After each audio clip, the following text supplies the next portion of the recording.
listen to Section 1. Section 1. You will hear two colleagues, Mike and Jane, discussing the need for new equipment in their office. First, you have some time to look at questions 1 to 6.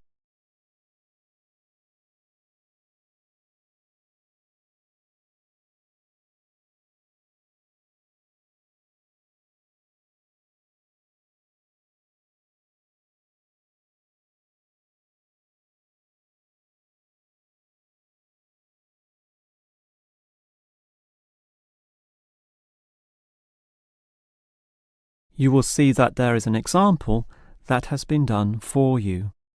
On this occasion only, the conversation relating to this will be played first. Hi, Jane. You mentioned that we might need some new equipment in the office. Absolutely. What we've got is too old, and much of it is faulty. Well, you know how difficult it is to replace equipment. I guess I'll just use another requisition form. We can fill it out now.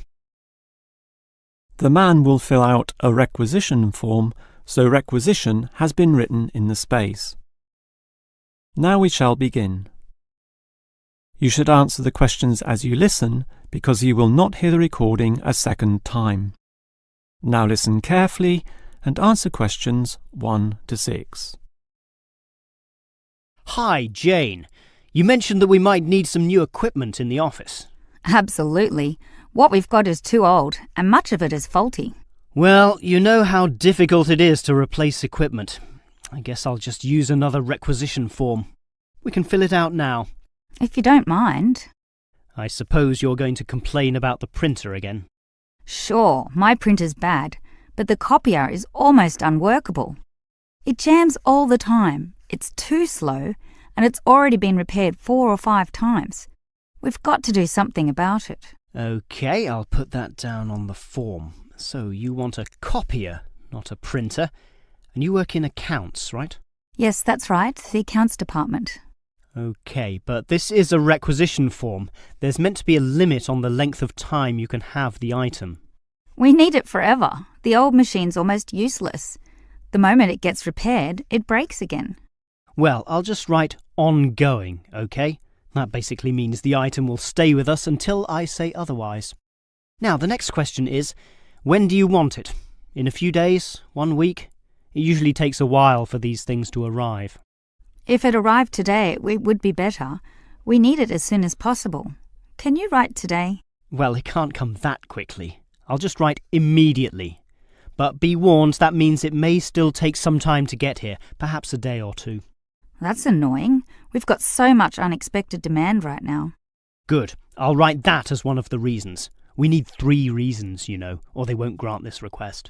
So for the second reason, I'll write original broken. And that's essentially true. It is broken. The truth is always good. But can you think of one more reason? Not really. But those first 2 reasons are surely strong enough, aren't they? Well, I think we still need a third reason. Maybe I'll have to bend the truth a bit. I'll just write, require more functions. OK? Or you could write, require faster speed. No, all these copiers operate at the same speed, so that reason won't sound true. OK, whatever it takes. Right. And shall I put your name? Jane Huang, spelt with a U, right? Well, actually, I would say your name would be more likely to get speedier results. All right. I certainly don't mind putting my name with this. Mike Green. G-R-E... Just like the colour green, right? But with that final E, which often tricks people. Yes, that E at the end tricks them all the time. Before you hear the rest of the conversation, you have some time to look at questions 7 to 10.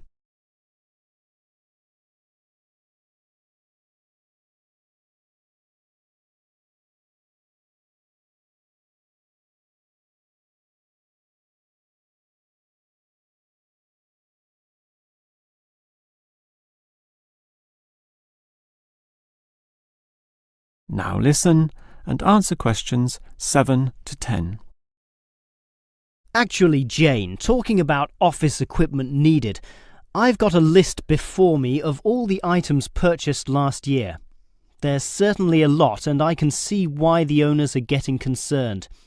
Obviously, some things are necessary in the business, like the 20 boxes of copying paper I've just ordered. And it shows here that last year our office ordered 2 fax machines, which is certainly not excessive, but there's a lot of other equipment on this form which may raise questions. Yeah, but we had special circumstances, Mike. We renovated the office and had to replace all the computers and printers. 17, I think. We actually got the printers from another department, so it didn't cost us. But sure, with 17 people all needing computers, that was a considerable expense, along with the 15 speakers and 16 headphones. Why did we need those? Everyone was using Skype to communicate with clients. They still do, of course. It's a very popular way to communicate. And we have 6 items here as well. Printers? But you said we got them from another department. No, mobile phones, paid for by the company. I remember that for our agents out in the field. They used to use landline phones belonging to the clients. OK. We also ordered lots of lighting equipment, but that can be expected. I'm not worried about that. 27 lamps and over 34 fluorescent lights. And we needed 13 new mouses as well, to replace some of the old ones. All of the replacement computers had screens, very nice screens, but some of them lacked mouses. Well, at least it wasn't 13 fans like the marketing department has just asked for. All right, so basically the amount of equipment ordered last year was quite considerable, but it was all necessary. That is the end of section 1. You now have half a minute to check your answers.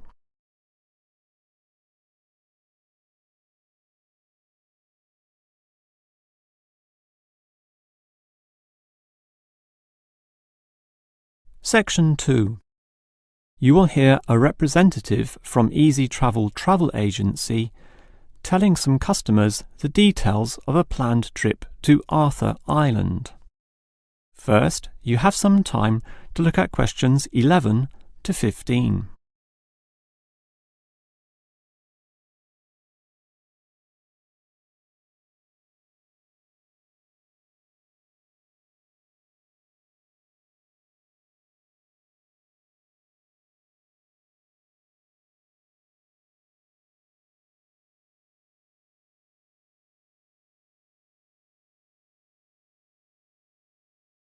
Now listen carefully and answer questions 11 to 15.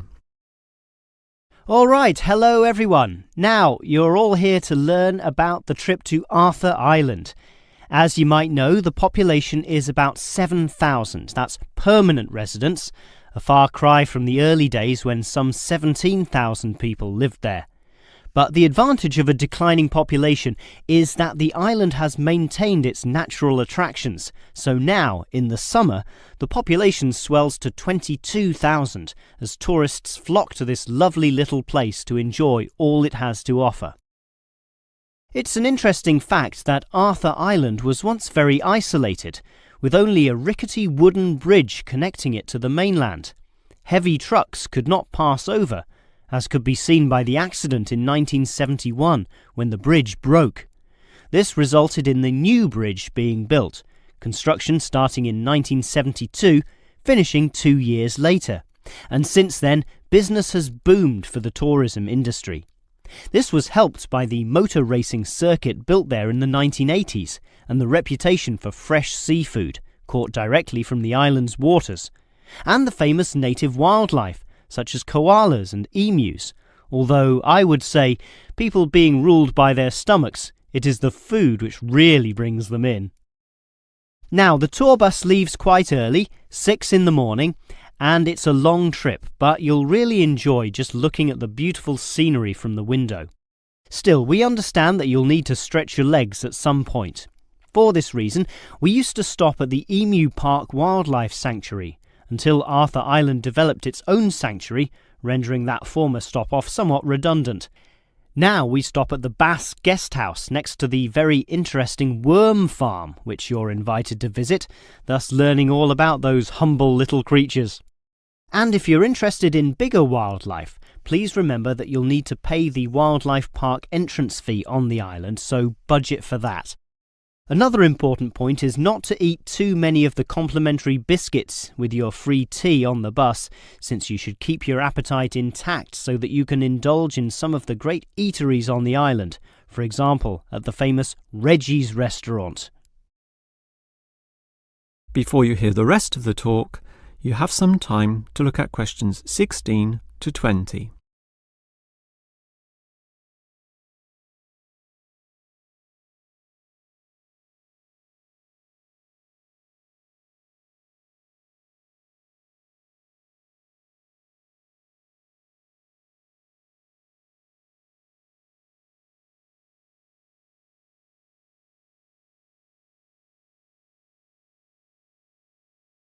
Now listen and answer questions 16 to 20. All right, you know about the history of Arthur Island and the details of our tour there, so let me now tell you a bit about the specific sites and attractions on the island itself. It's a small place, but there's a lot packed in there. If you want to cuddle a koala, the wildlife park is the first place to go. That's on the most easterly point, a small promontory sticking out into Bass Strait. But be careful, the wind can be very strong. Hold on to your hats, literally. By that time, you'll probably be ready to eat, and you could choose between Reggie's restaurant or eating at the nature reserve, or at some of the restaurants right in the middle of the island. If it's Reggie's you want, take the complimentary bus down to the southern tip. Reggie's is right on the port, taking its famous seafood directly from the boats. How fresh is that? But to save time, you could go northwards to the very opposite point of the island and eat at the restaurant in the nature reserve, then go and see the beautiful coastal scenery there. And what better way to do this than cycling? There are many trails, and Anderson's Beach also offers some beautiful opportunities for cyclists, as well as for swimming and surfing, of course. Get the bicycles, however, on the opposite side of the island, in the main township. Finally, you might want a reminder or souvenir of your trip. Obviously, there are souvenir shops all over the island, with many at Anderson's Beach. But the main spread of tourist shops is centrally located and right on the main road so that they are accessible to everyone, no matter where you are. Yes, at Arthur Island, you'll find everything you want to do and more. Now, do you have any questions? That is the end of section 2. You now have half a minute to check your answers.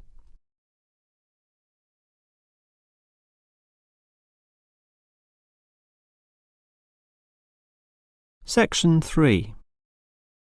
You will hear two students, Sam and Liz, discussing a project for their marketing course. First, you have some time to look at questions 21 to 24.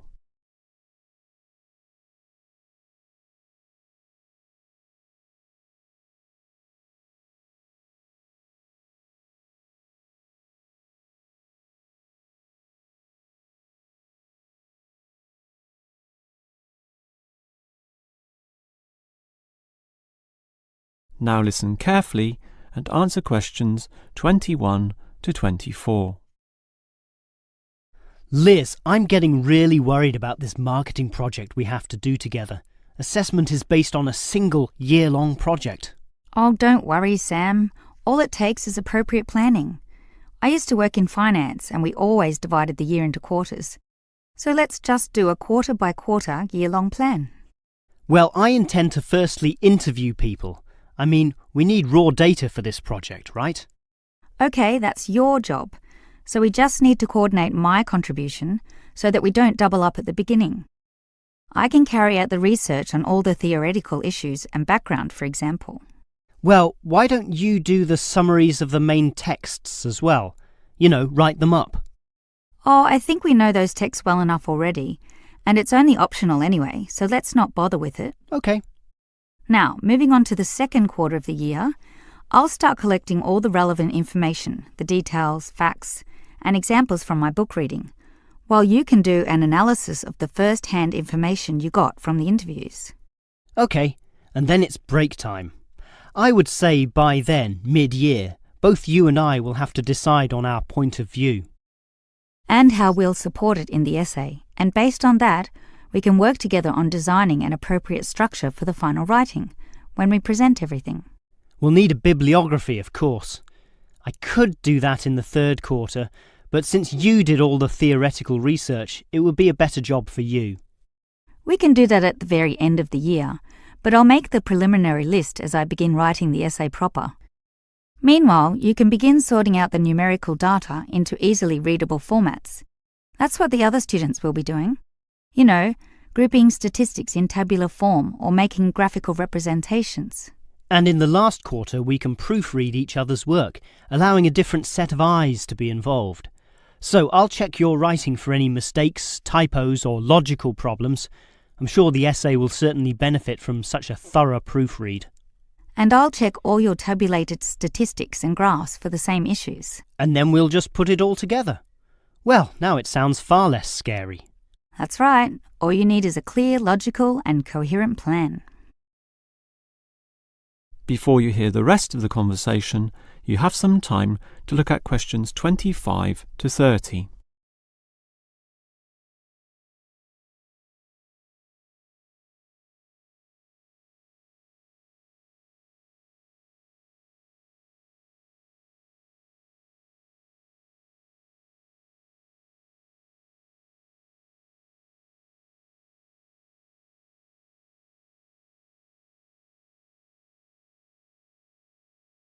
Now listen and answer questions 25 to 30.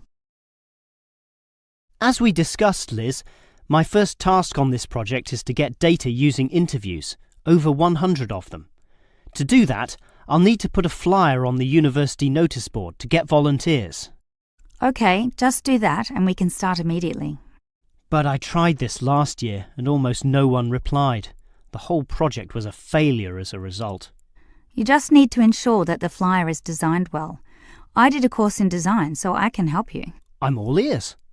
Well, one of the first rules, since the notice board will be full of papers, is to make sure your flyer stands out. Thus, don't use white paper, use coloured paper. You mean like yellow paper? Yellow, red, orange, it doesn't matter, as long as it's coloured and thus more obvious. Similarly, make the heading attract people, and money does this, right? Oh, sure. Everyone wants money. So don't say something boring such as help needed, but something such as easy money. That will immediately attract people's interest and also ensure they know that it won't take much time. These interviews are about half an hour, so tell them that right under the heading. Sounds good. Keep going. Well, by the same token, people don't have the time to read. They don't want to struggle through a large number of words. Thus, limit them. That will make the flyer easily and quickly read.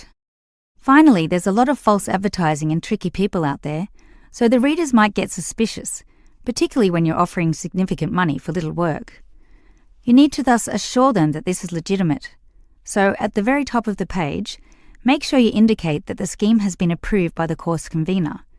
Just some writing saying this, but you should also add a signature. It doesn't matter who signs it.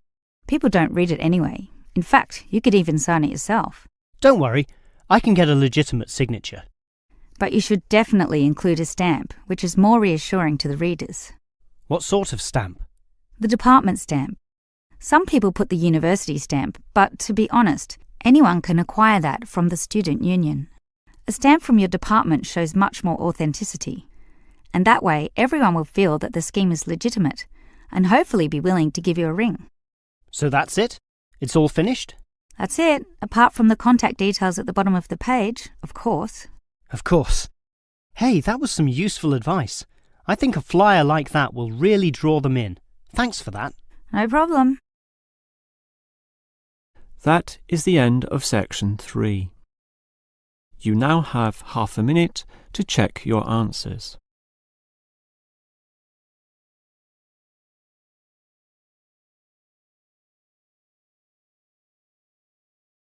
Section 4.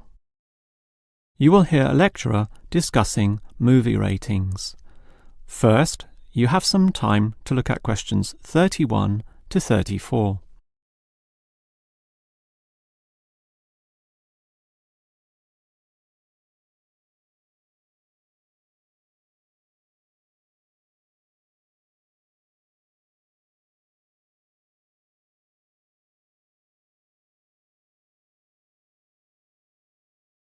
Now listen carefully and answer questions 31 to 34. One of the most popular pastimes all over the world is watching movies, whether that be at cinemas, at homes on the TV through commercial channels, or DVDs, or internet downloads. Given this popularity, it is clear that movies can influence the way people think and act, which is why there must necessarily be a motion picture rating system, so that people are made aware in advance of the movie's content. The factors involved are bad language and the cinematic portrayal of sex, violence, drug use, and antisocial or criminal behaviour. For example, virtually all countries will ban movies outright if the scenes involved glorify crime or show criminals getting away with their goods. Imagine, for example, a bank robbery film where the criminals end up retired in Brazil, living lives of luxury with their ill-gotten gains. Such a message may encourage impressionable young men to go and rob banks themselves, since it seems so easy. Thus, in all movies, crime inevitably leads to bad outcomes, in one way or another, be that prison, unhappiness, or death. Yet there are still variations among countries. In Australia, for instance, it is the government which decides on the rating through a special review board, whereas in America, it is the movie industry itself which decides this through a trade association representing the major studios. Furthermore, different cultures may view movies in different ways. Sexual content is viewed more leniently in Europe, but frowned upon in the West. Yet Western cinema often permits levels of violence which European cinema would never allow. And further complications come in when judging a movie within its historical context. For example, a war movie, designed by its makers to be realistic, will necessarily have graphic violence, which will often be permitted, providing it is not glorified in any way. Before you hear the rest of the lecture, you have some time to look at questions 35 to 40.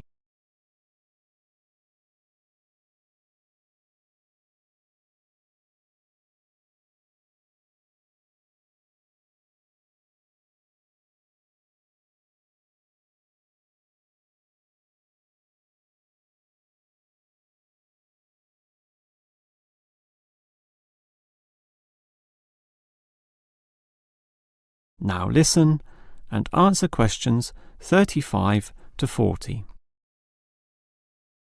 Since America produces the bulk of the world's most watched movies, why don't we look in detail at their movie rating system? It begins with the innocent G rating, standing for general audience, allowing all ages, even very young children, into the cinema. The films are fun and community-oriented, with nothing which would be objectionable. They are often released for the summer holidays, when children are free from school. But if these movies have a mild element of violence or inappropriate and lewd humour, or some scary scenes, then it would be a PG movie, standing for Parental Guidance Needed. This PG rating comes in two forms though: the weak version, a simple PG, or the strong version, PG-13. Most American movies are issued with this latter rating, since it allows the greatest proportion of the population to watch the movie, by which I mean children alongside their parents, while still allowing the movie itself to show society as it really is. Any rating higher than this will restrict children and limit viewership. In fact, if a movie, when shown to the trade association, fails to be issued with the PG-13, the offending scenes are often removed by the movie makers in order to secure this lower rating and ensure the greatest viewership. What all movie studios want to avoid is the R, or restricted rating. This means that younger children can only watch the film if accompanied by their parents, and many young teenagers simply don't want to do this. These films might have swearing, drug use, or horror scenes with blood and gore. And if these images are particularly graphic, the rating is lifted to NC-17. NC means no children. In other words, the movie is for adults only. Since it is the younger market who are particularly intent on paying to see movies, many big cinemas simply don't bother showing NC films. There is simply little to no profit involved, meaning that such films, often made by smaller independent film companies, are similarly released by independent theatres. Even then, these films only have what is known in the business as a limited theatrical release. That is the end of section 4. You now have half a minute to check your answers.